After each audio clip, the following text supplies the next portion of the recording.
Okay, dito tayo sa Barangay San Jose.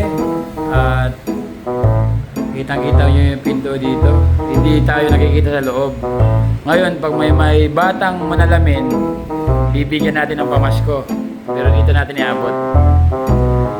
Let's go, umpisa na natin. Sana may manalamin dito para merong pamasko. A few moments later. Nalalamin. Nakita rin natin. Ay, ito na naman yung bagay na naman ito.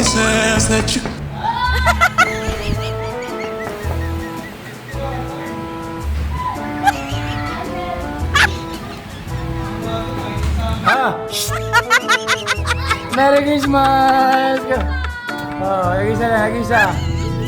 Isa. Bye-bye. Nalalamin kayo eh.